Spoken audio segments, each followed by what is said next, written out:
Saya seorang pedagang dan barang yang saya jual adalah zat yang halal, dibeli dengan cara yang halal dan dijual dengan cara yang halal. Namun pada musim tertentu saya mengetahui barang yang saya jual dipakai sebagai bahan baku untuk produk yang haram.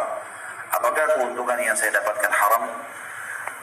Dalam Islam teman-teman, kita diperintahkan oleh Allah menghakimi sesuatu secara zahir, yang kelihatan saja.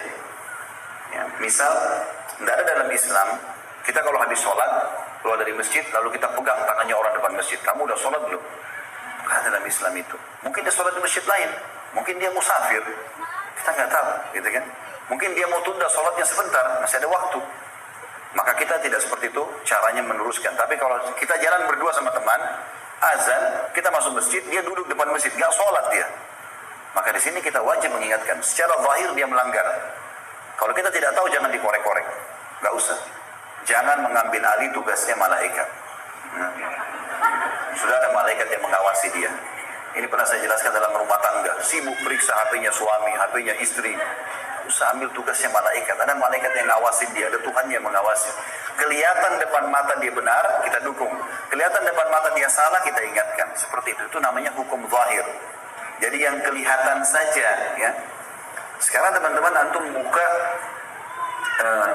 penjualan alat elektronik misalnya. Kita jual TV. Boleh nggak jual TV? Boleh. Kenapa? Karena bisa dipakai kebaikan, bisa dipakai keburukan. Tapi secara zahir bisa dipakai kebaikan. Misalnya orang pasang di masjid, orang di rumahnya nonton ceramah, bisa saja. Tapi kalau ada orang datang, dia bawa duit. Ini saya mau beli TV, tapi saya akan taruh di diskotik saya 30 biji. Dia sebutkan, saya mau pakai taruh di situ. Maaf, saya nggak bisa jual. Kalau dia nggak sebut, nggak ada urusan sama kita. Karena secara zahir kita nggak tahu dia mau pakai apa kan. Ini namanya hukum zahir. Jadi kalau kita jual produk, kita nggak tahu. Misalnya kita punya kebun anggur. Umum kita jual di pasar.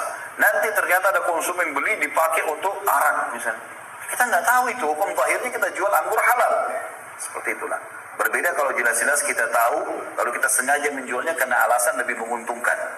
Daripada saya jual anggur ini hasilnya sekian ton, di pasar untungnya cuma sekian persen, tapi jual dengan pabrik minuman keras bisa untung sekian, maka saya jual di sana, maka ini jadi dosa jelas. Ya. Jadi hukumnya hukum zahir saja. Gak usah kita banyak bertanya sama orang. Lebih nggak usah tahu ya, Pak? Iya, lebih baik gak usah tahu. Jadi misalnya ada orang kirimin makanan kita, gak usah kita telepon. Ini halal nggak nih makanan? Zahirnya makanan itu halal, makan aja bismillah. Kalau jelas-jelas dia dari sumber korupsi, haram, terus dia belikan kita, jangan. Jelas-jelas kita tahu sumbernya, malah kita nasihatin dia. Allahu a'lam. Baik, begitu saja. Semoga